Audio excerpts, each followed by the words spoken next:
Hi, I'm Ethan Keaton, Technical Marketing Manager here at Graylog. Today, we're taking a giant leap into the realm of cybersecurity with the focus on Graylog API Security, specifically within the AWS ecosystem. Graylog now offers an unparalleled insight and security for your APIs, turning data analysis into a formidable shield against threats. But how do you integrate this into your AWS system? That's exactly what we're here to explore. Let's get started. We'll need an AWS subscription, an Elastic cluster with at least one node group that uses a 7GD 2x large or larger instance type, the Amazon EBS CSI driver add-on enabled and active, the CLI tools AWS, Kube-Control, and Helm, and last but not least, one source of API traffic to capture from. All right, my environment here. So let me go over that real fast. What you see here is a single one node Kubernetes cluster using AWS EKS. I already have the tools AWS and Kube-Control as required already installed.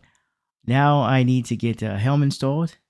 For the curl command and all the commands I'll be using during this video, you can find them on the Graylog webpage. Okay, now we have Helm installed. Okay, let's connect to the cluster. Now we're going to use Helm to install Graylog API.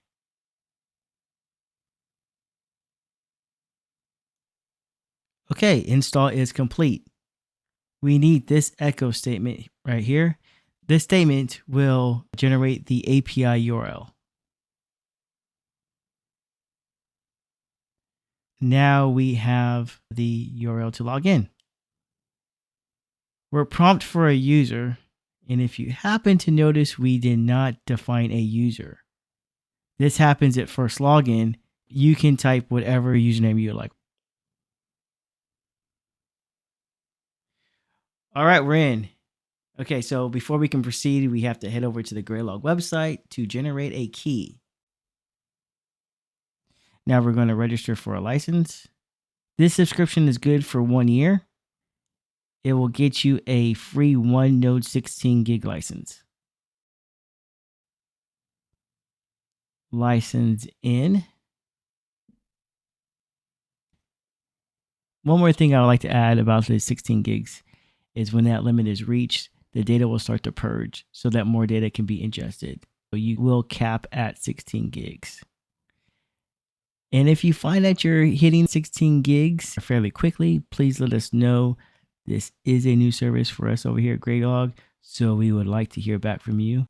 All right, we now have our Graylog API instance in AWS up and running. I wanted to point out here, you will see that the dashboard is inactive. So in order for this to become active, the instance needs to receive data in the database. You can follow this link here. It will take you over to our documentation on how to capture API calls. So that's it. We're done. If you want to learn more about Graylog API Security, go over to our website to find out information there. Follow us on social. Thanks for watching, and until next time, happy logging.